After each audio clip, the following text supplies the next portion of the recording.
La suite dans les idées, Sylvain Bourmont.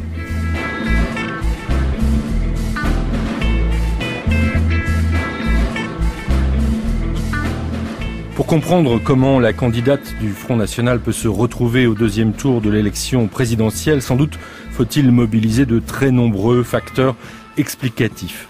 Mais parmi toutes les causes qui expliquent la présence, 15 ans après son père, de Le Pen au deuxième tour d'une présidentielle, l'une me semble jouer un rôle considérable qui mérite d'être soulignée. Cette cause est aussi la cause du Front National, le thème sur lequel a prospéré ce parti, dont les responsables ont été régulièrement condamnés pour avoir tenu des propos racistes et négationnistes. Ce thème, vous l'avez compris, c'est celui de l'immigration, comme dit Le Pen fille, des immigrés, comme dit Le Pen père. Le tour de force qu'aura réalisé le FN et ses deux leaders successifs, avec la complicité plus ou moins consciente d'un nombre considérable d'autres acteurs sociaux, responsables politiques, journalistes, intellectuels, c'est d'être parvenu à installer durablement l'idée absurde et dangereuse selon laquelle il conviendrait d'être pour ou contre l'immigration. Contre, bien entendu, s'agissant du FN, mais aussi progressivement de plus en plus d'hommes et de femmes politiques d'autres partis et jusqu'à la gauche, voire l'extrême gauche, de plus en plus de journalistes et autres commentateurs. C'est de cette idée aussi simple qu'abjecte que j'aimerais consacrer cette suite dans les idées d'entre-deux tours, une émission avec l'immigration, une émission avec François Héran, auteur d'un livre qui est titré « Avec l'immigration ». François Héran, bonjour. Bonjour. Vous êtes sociologue et démographe. Vous avez pendant une dizaine d'années dirigé l'Institut national d'études démographiques. Vous avez également dirigé la division des enquêtes et des études démographiques d'une autre institution qui est l'INSEE. Et vous publiez aux éditions La Découverte « Avec l'immigration, mesurer, débattre, agir ». Alors, je voudrais que l'on parte de cette idée que j'ai résumée dans le chapeau, la façon dont s'est installée progressivement dans le débat public en France, le fait de savoir dans quel camp on se trouvait, si l'on était pour ou contre l'immigration. Vous avez des images très fortes pour faire passer l'idée que cette idée n'a aucun sens. Vous dites, par exemple, c'est comme si on devait être pour ou contre le vieillissement. François Héran.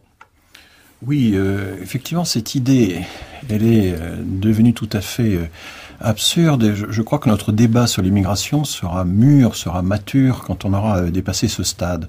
Mais c'est un peu la même chose avec le peuple. Être pour ou contre le peuple, c'est également un thème de campagne important.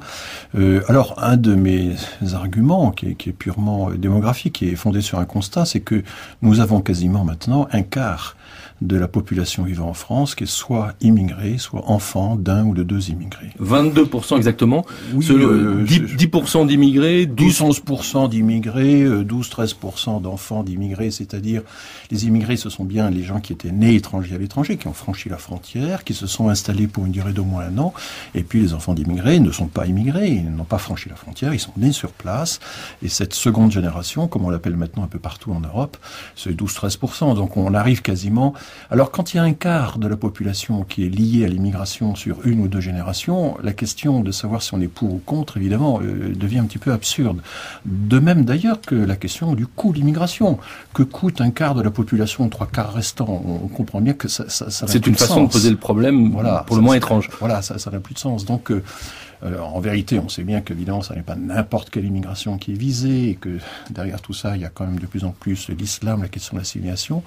Donc, je ne dis pas que l'immigration ne pose aucun problème, que c'est facile, que tout ça se passe comme une lettre à la poste. Je ne dis pas ça du tout. Il y a toute une série de questions à examiner. À commencer par les discriminations, d'ailleurs. Voilà, absolument.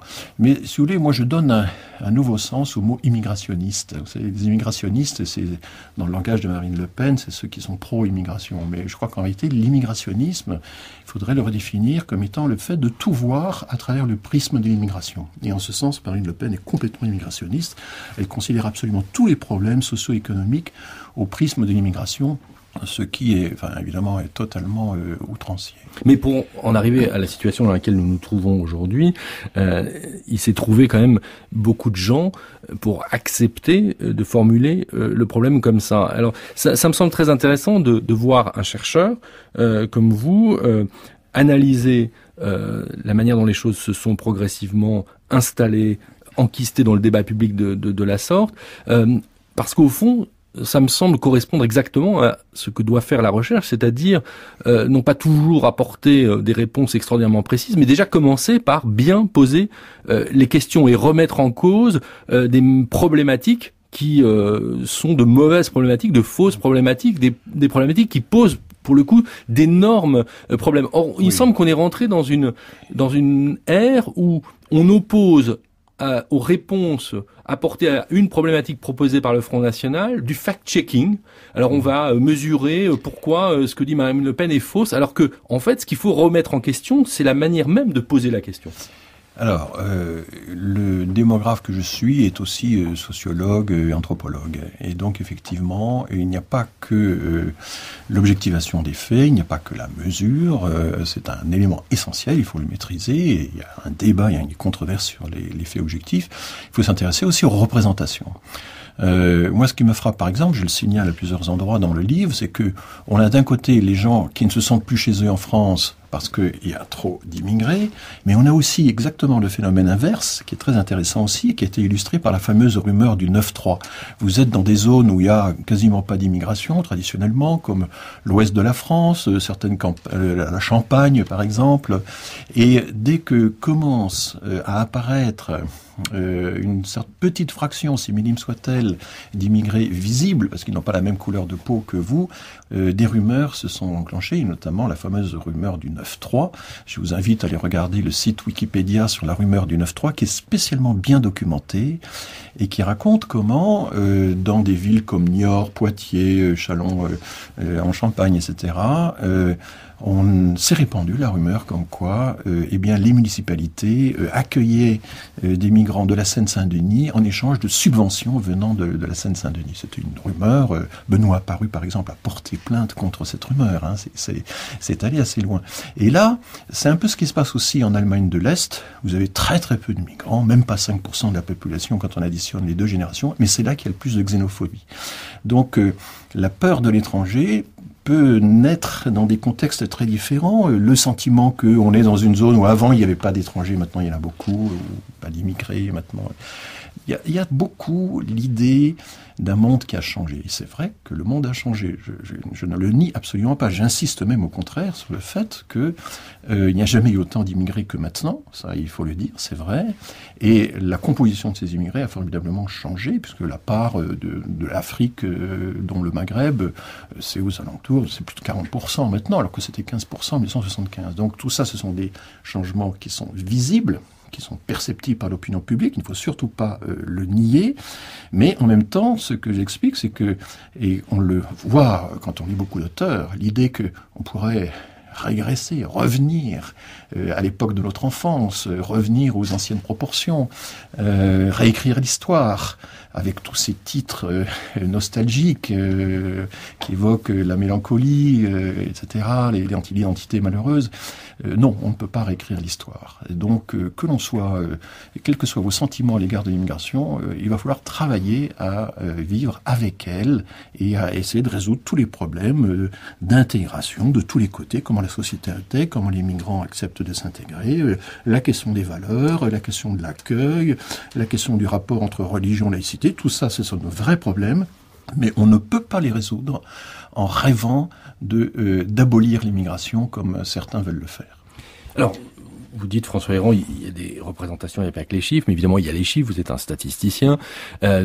Et on s'aperçoit que ceux qui tiennent le discours de la régression dont vous parliez à l'instant, ceux qui voudraient revenir à un âge qui, d'ailleurs, en tant que tel, n'a jamais vraiment existé comme ça, sont aussi souvent ceux qui ne supportent pas les chiffres, ceux qui opposent aux chiffres l'expérience individuelle, et il n'y a qu'à sortir dans la rue pour voir que. Et là, on voit monter en puissance un discours anti-sciences sociales et anti-statistiques sociales qu'on peut trouver assez inquiétant. C'est très curieux quand vous regardez les différentes déclarations des dirigeants du Front National à ce sujet. Ils peuvent, en l'espace de 2 minutes, dire que le spectacle de la rue, c'est bien mieux que l'INSEE, ça vous dit bien mieux la vérité des choses, et en même temps exiger de l'INSEE davantage de statistiques.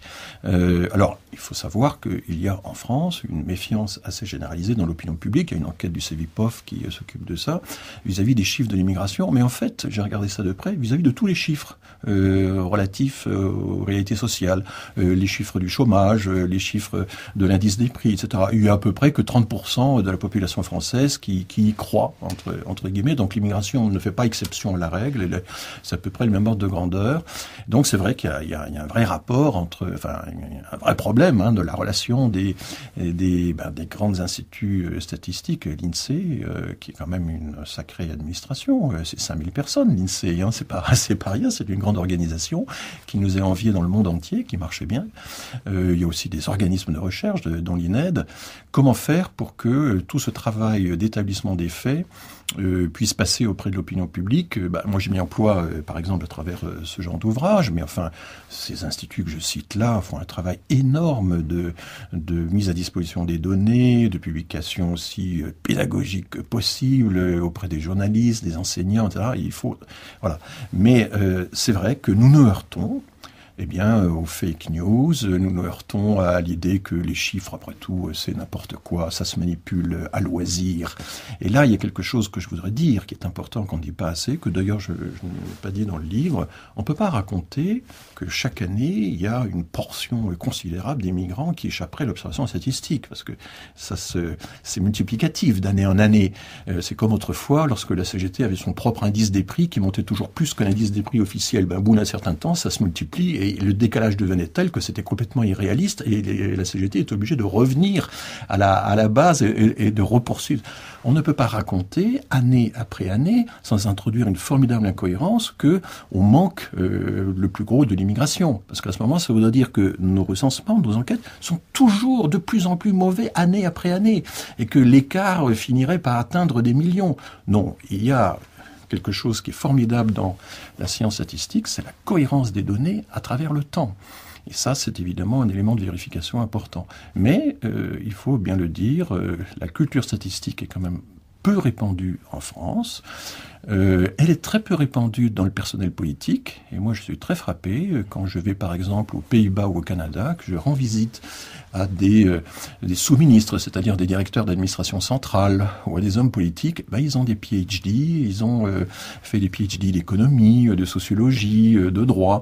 Et ils ont une connaissance des outils d'objectivation de la science sociale très supérieure à ce qui existe chez les énarques, par exemple. Donc on a un vrai déficit là de ce point de vue. Et ce que vous dites du monde politique ou administratif vaudrait évidemment aussi pour l'univers médiatique. Sans doute. Également. Alors, dans ce livre, François Héran, il y a beaucoup de choses. Vous regardez, par exemple, les programmes politiques s'agissant de l'immigration, les programmes pour cette élection présidentielle ou pour les élections primaires qui ont précédé.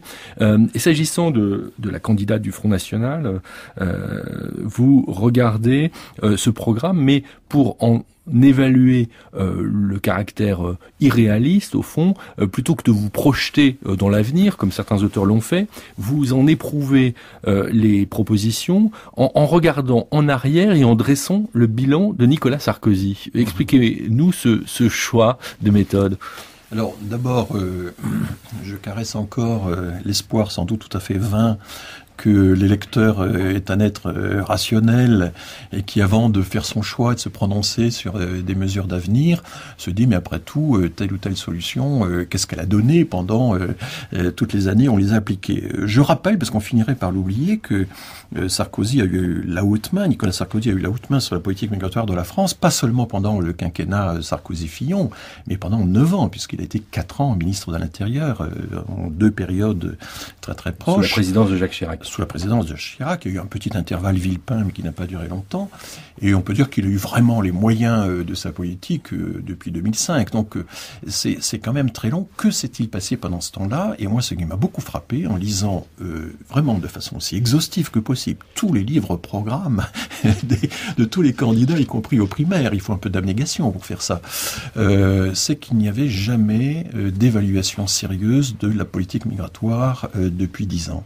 Par exemple, la fameuse politique d'immigration choisie, qui a totalement échoué. On s'est jamais rapproché, à aucun moment, de l'objectif consistant à faire en sorte qu'une migration professionnelle sélective dépasse numériquement l'immigration familiale ou d'asile, etc., dite subie, alors qu'elle était en fait légale. Bon, on s'en est jamais rapproché. Cet objectif, on n'est même pas allé dans cette direction-là.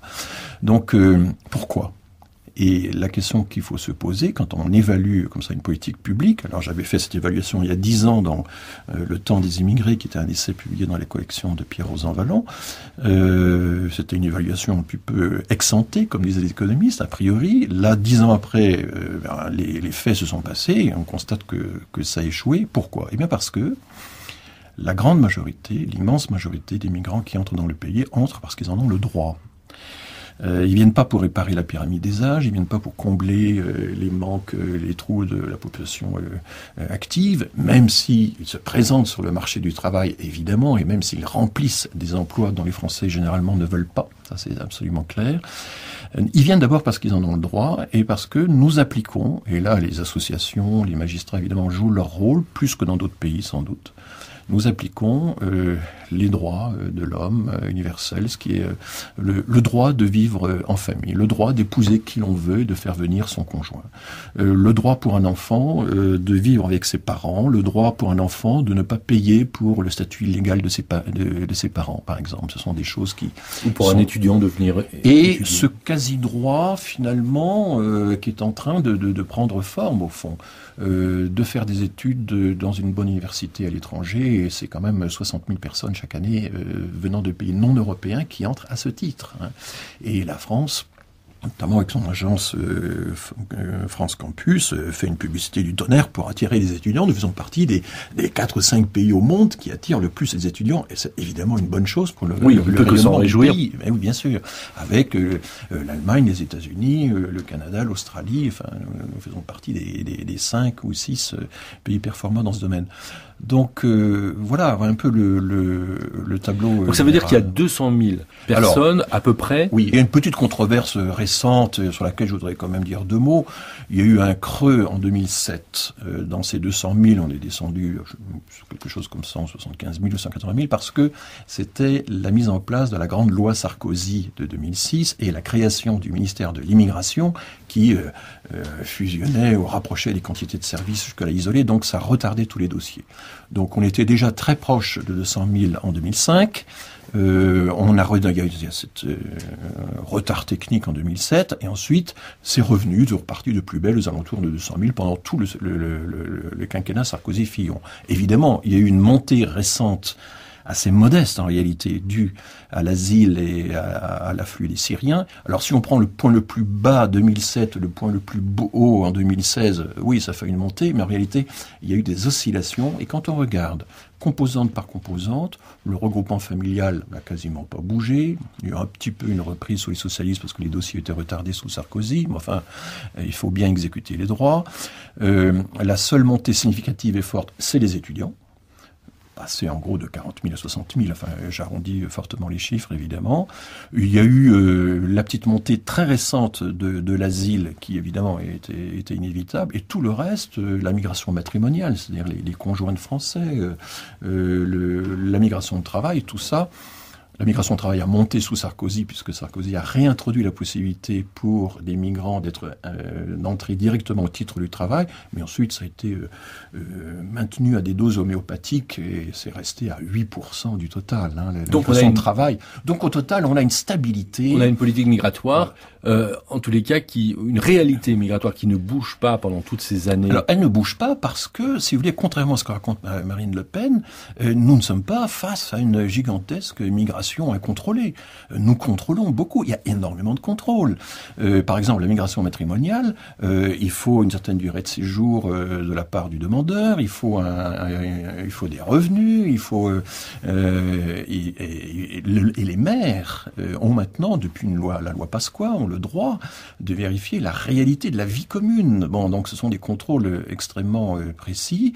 Le droit d'asile n'est pas encore accordé n'importe comment, puisque les taux de décision positive ont été très très faibles, sont même descendus à 7% sous Sarkozy, mais ne sont pas très élevés pendant tout le début du quinquennat Hollande, sauf quand il s'agissait de Syriens ou d'Afghans. Oui, on a vu la différence avec l'Allemagne. Voilà, non, mais je veux dire, l'idée, voilà, ce que je voulais dire, c'est que c'est quand même un paradoxe de prétendre que l'immigration serait totalement incontrôlée, sauvage, que les frontières seraient des passoires. C'est la même chose pour l'Europe. L'Europe n'est ni une forteresse, ni une passoire. On est dans une situation intermédiaire où on a une assez grande stabilité des flux, sauf avec la crise récente. Et là, c'est l'Allemagne qui a pris à sa charge le plus gros de l'accueil des réfugiés. Alors, on a cette situation, donc, dites au fond, ces politiques migratoires, elles n'ont pas d'effet sur cette réalité migratoire, mais on a donc le Front National qui dit, oui, mais on va supprimer tout ça, on va supprimer 200 000, on va arriver, leur proposition, c'est d'arriver à 10 000 personnes par an, grosso modo. Mais qu'est-ce que le statisticien, démographe et sociologue que vous êtes dit par rapport à une proposition comme celle-là? Alors, le statisticien ou le démographe, il condamne pas comme ça, dans l'absolu, au nom de je ne sais quelle idéologie. Il fait d'abord des comparaisons internationales et puis des comparaisons dans le temps. Voilà, comparer dans le temps et comparer dans l'espace, c'est le cœur de notre travail. Et il essaie aussi de bien comprendre les ordres de grandeur, de donner le sens des proportions. Alors, il faut savoir que Marine Le Pen a varié dans ses déclarations pendant de longues années. C'était les 200 000 titres de séjour donnés à des migrants non européens qu'il fallait diviser, d'abord elle a dit par 10, puis elle a dit par 20. Donc, 200 000 à 10 000. Et puis, en 2015, assez abruptement, Philippot a tout à coup changé, a dit non, c'est un solde migratoire. C'est une différence entre les entrées et les sorties. C'est pas c'est pas le flux, le total du flux, c'est pas le flux des entrées, c'est les entrées moins les sorties. En réalité, les entrées de migrants, telles que maintenant l'INSEE est capable de les estimer à partir du recensement annuel tournant, c'est de l'ordre de 150 000. Donc, qu'on divise par 20 le nombre des entrées ou par 15 le solde, c'est la même chose. C'est une quasi-abolition de l'immigration. Par rapport aux 66 millions d'habitants, c'est rien. J'ai calculé par exemple que si on prend le Japon, qui est le pays occidental développé, enfin le plus fermé, avec très peu d'immigration, très peu d'émigration, et bien même le Japon, au rythme actuel, accueillerait 15 fois plus proportionnellement à sa population, de migrants que la France dans le programme Le Pen. C'est irréalisable. Aucun pays occidental ne peut pratiquer une telle politique. Il n'y en a pas d'exemple. Et une des raisons, c'est que par exemple, il faudrait supprimer le regroupement familial. Mais supprimer le regroupement familial, qu'est-ce que ça veut dire? Ça veut dire, et là, il faut s'interroger, quels sont les exemples historiques qu'on a de ça? Il n'y en a pas beaucoup. Il y a les pays communistes avant la chute du mur, qui avaient très peu d'immigration, sauf l'Allemagne de l'Est à la fin, qui commençait à avoir beaucoup, les Mozambicains, les Vietnamiens, enfin les Hongrois, etc., migraient. Interdiction de regroupement familial, c'est une rotation de travail organisée, et si une femme tombait enceinte, elle devait avorter ou repartir. C'était drastique. Et les chercheurs allemands, actuellement, étudient beaucoup la façon dont fonctionnent les politiques migratoires. Et l'autre exemple qu'on a, alors c'est très différent, c'est des quantités de migrants sans rapport, mais c'est les pays du Golfe, où là on peut avoir jusqu'à 3/4 de la population qui est composée de migrants, parce que ces grandes tours, n'est-ce pas, qui montent comme des flèches dans les grandes villes du Golfe, elles n'ont pas été construites par n'importe qui, ce sont les migrants qui les ont construites, et il y a un système de sponsors qui encadrent rigoureusement les gens, qui les séparent nuit et jour de la population, aucun contact n'est possible, le regroupement familial est interdit. Donc, ces deux exemples-là sont quand même intéressants parce qu'ils montrent qu'on ne peut supprimer le regroupement familial et donc se mettre au banc des nations, en quelque sorte, s'abstraire des droits internationaux, des droits de l'homme, qu'à une condition bien précise, c'est une formidable coercition. qui est complètement incompatible avec un régime démocratique. Donc, et il faudrait un régime au moins autoritaire. Ah, il faut un régime hyper autoritaire pour arriver à faire ça. Et l'idée, par exemple, que si on supprime le regroupement familial, imaginez que tout à coup vous interdisez aux conjoints de se rejoindre, vous interdisez aux enfants d'aller rejoindre les parents. Ça va déclencher des mouvements illégaux, des mouvements clandestins. Les gens vont se rapprocher. Ah non, le Front National nous dit que l'immigration clandestine sera combattue plus que jamais. Donc on ferme les portes, on ferme les fenêtres, on n'a aucun exemple historique actuel, mais même depuis plusieurs décennies, de ça. Ça n'est pas possible, tout simplement. Mais ce qui me frappe, moi, c'est le caractère totalement improvisé et l'amateurisme incroyable du Front National quand il bascule comme ça d'un chiffre à l'autre, quand il n'a aucune idée des ordres de grandeur, il n'a aucune idée des catégories, il n'a aucune idée des moyens juridiques que ça met en œuvre. Et il faut quand même rappeler que les droits de l'homme, c'est pas quelque chose qui peut comme ça sauter au gré d'une élection. Ce qui a été voté, la Déclaration universelle des droits de l'homme qui a été proclamée au Trocadéro, au Palais de Chaillot, c'est pour ça qu'il y a une place des droits de l'homme là-bas, en 1948, c'est après 65 séances de travail entre la quasi-totalité des pays du monde. Vous voulez comme ça abolir ça à la faveur d'une élection et dire non, la France désormais va par référendum décider que les enfants n'ont plus le droit de rejoindre les parents, que les conjoints n'ont plus le droit de vivre ensemble. C'est totalement exclu.